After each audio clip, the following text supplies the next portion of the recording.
Salam komunikasi.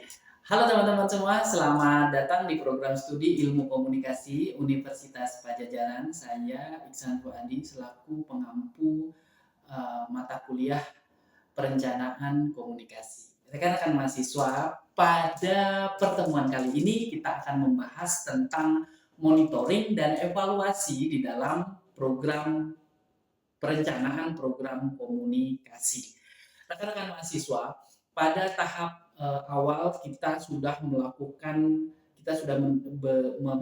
tentang beragam hal di dalam perencanaan komunikasi, mulai dari asesmen, mengevaluasi bagaimana, mengetahui bagaimana karakteristik halayak, kemudian mendesain program, bagaimana strategi sumber, strategi pesan, strategi media. Nah, dan tidak kalah pentingnya adalah tahapan daripada monitoring dan evaluasi. Monitoring dan evaluasi merupakan hal yang tidak bisa terpisahkan di dalam rancangan sebuah program komunikasi. Rekan-rekan mahasiswa, pada pertemuan ini kita akan membahas tentang tiga hal. Yang pertama adalah pentingnya monitoring dan evaluasi di dalam sebuah perencanaan komunikasi. Kemudian yang kedua adalah konsep monitoring. Yang ketiga adalah konsep di dalam evaluasi. Seperti itu. Yang pertama adalah apa pentingnya monitoring dan evaluasi. Proses perencanaan program komunikasi yang baik selalu disertai dengan tindak lanjut dengan adanya monitoring dan evaluasi. Program komunikasi tidak akan baik jika tidak disertai dengan monitoring dan evaluasi. Ketika kita menjalankan sebuah program, ada kalanya program yang kita bangun, kita buat, kita jalankan itu mengalami kegagalan.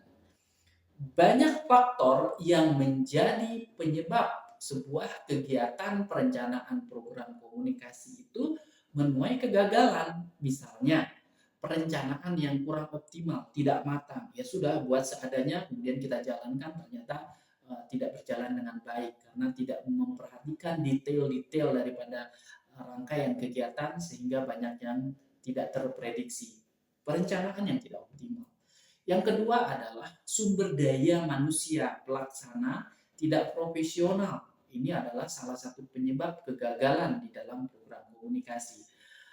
SDM yang bekerja tidak profesional akan cenderung menyebabkan program-program komunikasi mengalami kegagalan.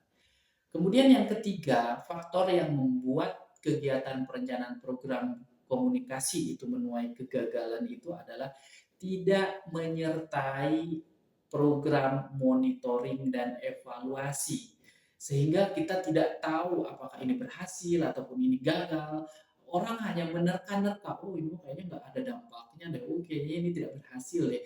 Akibat tidak menyertakan instrumen-instrumen di dalam monitoring dan evaluasi, program kita bisa menuai kegagalan. Rekan-rekan mahasiswa, kemudian kenapa sih monitoring dan evaluasi selalu disangkut pautkan ataupun didempetkan istilahnya kayak gitu kan ya? Apa bedanya monitoring dan evaluasi? Monitoring itu pada dasarnya adalah upaya memantau proses pelaksanaan program komunikasi. Jadi, ketika kita melakukan monitoring itu, kita memantau apakah tahapan demi tahapan di dalam program komunikasi berjalan dengan baik. Misal, kita melakukan kampanye tentang bahayanya styrofoam. Metode yang kita melakukan sosialisasi di kelas. Targetnya misalnya 100 mahasiswa ataupun 100 warga masyarakat misalnya. Kita akan memulai jam 9 pagi, selesai jam 11 siang. Jam 9 pagi semestinya atau setengah 9 komunikator narasumber semestinya sudah datang. Audiens diharapkan 90% sudah hadir di setengah 9. Kemudian sound systemnya sudah disiapkan, kemudian konsumsi dan segala macam sudah disiapkan. Itu adalah planning kita, perencanaan kita. Nah, monitoring itu mengevaluasi tahap demi tahap apakah semua pelaksanaan program itu berjalan sebagaimana mestinya yang kita rencanakan. Apakah jam setengah 9 komunikator sudah hadir? Apakah apakah jam setengah sembilan, misalnya audiensnya 90% sudah hadir? Apakah ketika pelaksanaan sound systemnya berjalan dengan baik? Apakah konsumsinya sudah dapat disajikan pada jam yang sesuai dengan ditentukan? Monitoring ini adalah suatu proses pemantauan semua tahapan di dalam program komunikasi yang kita lakukan. Jadi kita di monitoring tidak mengevaluasi apakah pengetahuan mereka meningkat, itu ranahnya evaluasi. Nah, itu adalah monitoring. Sementara evaluasi lebih kepada tindakan untuk mengukur apakah tujuan program komunikasi tercapai ataupun tidak. Teman-teman mahasiswa mungkin masih ingat pada pertemuan-pertemuan awal di dalam penyusunan tujuan program komunikasi, kita senantiasa membuat tujuan itu dengan karakteristik SMART, specific, measurable, achievable, rasional, timely. Artinya apa? Spesifik dan terukur. Itu yang pertama dan kedua. Misalnya pada asesmen awal, pengetahuan mereka tentang bahayanya styrofoam, mereka hanya tahu dari 10 soal, rata-rata mereka mampu menjawab dengan baik 3. Nah, setelah selesai program, kita harapkan terjadi peningkatan, misalnya rata-ratanya menjadi 7. Tujuannya untuk meningkatkan pengetahuan dari 3 ke 7, seperti itu. Nah, kita menggunakan instrumen yang sama pada tahap asesmen awal dengan evaluasi akhir untuk mengukur keberhasilan peningkatan pengetahuan ataupun sikap yang sebelumnya acuh tidak acuh dengan styrofoam kemudian menjadi sangat peduli, seperti itu. Kita menggunakan instrumen yang sama tergantung daripada tujuan yang kita buat. Jadi kalau evaluasi cenderung mengukur keberhasilan apakah tujuan kita tercapai ataupun tidak. Nah, kita masuk kepada konsep monitoring. Monitoring ini pada dasarnya adalah prosedur penilaian dengan maksud untuk mengidentifikasi ataupun mengukur pengaruh dari kegiatan yang sedang berjalan dari awal sampai akhir. Seperti saya katakan tadi, kita mengukur apakah komunikatornya dapat datang tepat waktu, apakah audiensnya datang tepat waktu sesuai dengan planning yang kita bangun di awal. Apakah misalnya materi yang disampaikan dapat didengar dengan baik? Apakah misalnya konsumsinya dapat tersedia sesuai dengan rencana awal ataupun berkekurangan ataupun berlebihan? Kemudian apakah kondisi ruangan sangat mendukung untuk kegiatan diskusi sebagaimana rencana di awal? Jadi monitoring itu adalah mengevaluasi ataupun melihat kegiatan-kegiatan itu, kegiatan demi kegiatan itu apakah dapat berjalan sesuai dengan rencana yang telah kita susun. Apa manfaat daripada monitoring? Setidaknya ada beberapa manfaat dengan kita membuat monitoring sebuah program. Yang pertama, kita secara periodik dapat secara periodik dapat mengukur program yang kita bangun apakah sesuai dengan rundown yang kita siapkan di awal. Jadi misalnya pada jam 9 semestinya sudah mulai nih program, ternyata ini belum. Jadi kita bisa, tampaknya kita terlambat sekian menit. Kita bisa mengukur secara periodik untuk mengatasi hal-hal yang tidak diinginkan di waktu-waktu sesudahnya. Sehingga benar-benar harus kita estimasi secara periodik. Kemudian kita juga dapat mengumpulkan informasi-informasi berbagai penyebab terjadinya kegagalan ataupun adanya hambatan-hambatan. Misalnya, dalam penyuluhan narasumber kita misalnya seorang tenaga kesehatan. Semestinya setengah 9 sudah hadir karena macet jalanan sehingga dia tidak bisa hadir tepat jam 9. Jadi begitupun dengan konsumsi, ternyata yang menghantarkan konsumsi juga terkena macet.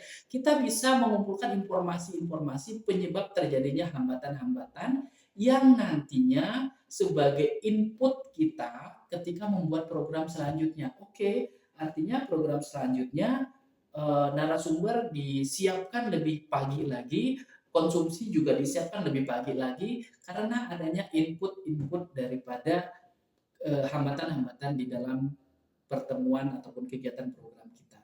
Kemudian yang ketiga, dapat memberikan umpan balik bagi pertanggungjawaban perencanaan komunikasi sebagai efektivitas sebuah program. Jadi dengan adanya masukan-masukan ini akan meningkatkan efektivitas program di program-program selanjutnya. Rekan-rekan mahasiswa, selanjutnya kita bahas tentang evaluasi, konsep evaluasi. Evaluasi merujuk kepada upaya sistematis untuk menilai hasil pelaksanaan dan pencapaian tujuan program komunikasi. Manfaat daripada evaluasi adalah untuk mengetahui dampak perencanaan program komunikasi, kemudian juga untuk mengetahui tingkat keberhasilan perencanaan komunikasi. Seperti tadi disampaikan bahwa pada awal kita asesmen, kita tahu bahwa tingkat pengetahuannya seperti ini, tingkat sikapnya seperti ini, behaviornya seperti ini. Setelah program, kita harapkan tujuan kita untuk meningkatkan menjadi pengetahuan yang baik, kemudian sikap yang baik, perilaku yang meningkat, dan seterusnya. Nah, kita menggunakan instrumen yang sama, maka kita tahu apakah program kita itu berdampak, apakah dampaknya itu sesuai dengan tujuan kita yang kita susun, seperti itu. Apa yang harus kita lakukan di dalam menyusun, membuat, dan melakukan evaluasi? Yang pertama, persiapkan instrumen pengumpulan data. Instrumen apa? Instrumen tadi adalah kuesioner ataupun instrumen lainnya yang mengukur pengetahuan, sikap, behavior di asesmen awal. Itu kita gunakan lagi di akhir nanti sesuai tujuan. Kalau tujuan kita hanya untuk meningkatkan pengetahuan, kita cukup menggunakan instrumen alat mengukur tingkat pengetahuan. Tetapi kalau pengetahuan dan sikap di evaluasi pun kita gunakan instrumen-instrumen pengetahuan dan sikap ataupun ketiga-tiganya, pengetahuan, sikap, perilaku kita gunakan di evaluasi. Karena apa? Karena kita akan dapat mengetahui nih apakah terjadi peningkatan pengetahuan sesuai keinginan tujuan kita, apakah terjadi peningkatan sikap sesuai dengan tujuan kita, apakah terjadi peningkatan perilaku sesuai dengan tujuan yang kita susun, seperti itu.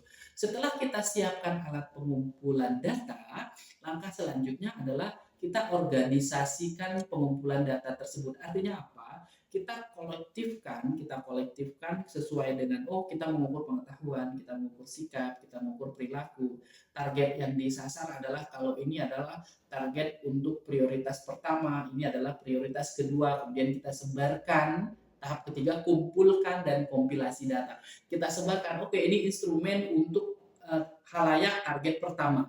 Oh, ini adalah instrumen untuk khalayak prioritas kedua, seperti itu. Kemudian kita sebarkan, kemudian kita ambil lagi. Ingat, penyebaran ataupun pengumpulan data mesti dengan probability sampling supaya kita dapat data yang apple to apple untuk dianalisis. Artinya peluang error terjadinya antara before dan after ataupun sebelum program dengan sesudah program itu relatif kecil errornya. Jadi kita bisa mengatakan bahwa hasil evaluasi benar-benar merupakan dampak daripada intervensi yang kita lakukan.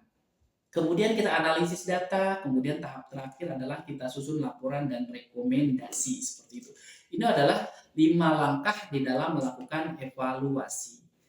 Rekan-rekan mahasiswa, kita akan melanjutkan ke jenis-jenis evaluasi. Nah, jenis-jenis evaluasi ini sebetulnya ada beberapa bentuk. Yang pertama itu evaluasi yang sifatnya formatif. Apa itu evaluasi formatif? Evaluasi formatif ini lebih kepada menilai kekuatan dan kelemahan bahan serta strategi program sebelumnya atau selama pelaksanaan program berjalan. Maksudnya seperti ini. Kita kan di awal kita sudah melakukan asesmen. Kemudian kita sudah tentukan berdasarkan asesmen sistem komunikator yang akan kita gunakan adalah ini. Sistem pesan yang akan kita kembangkan adalah ini. Sistem media yang akan kita gunakan adalah ini. Khalayak yang menjadi target adalah ini. Evaluasi formatif ini adalah evaluasi untuk mengukur apakah semua strategi kita itu sudah confirm. Maksudnya apakah komunikator yang kita gunakan itu sudah oke di mata masyarakat ataupun di mata audiens? Apakah pesan yang kita gunakan ini sudah tepat untuk mengubah perilaku, pengetahuan ataupun sikap daripada khalayak kita?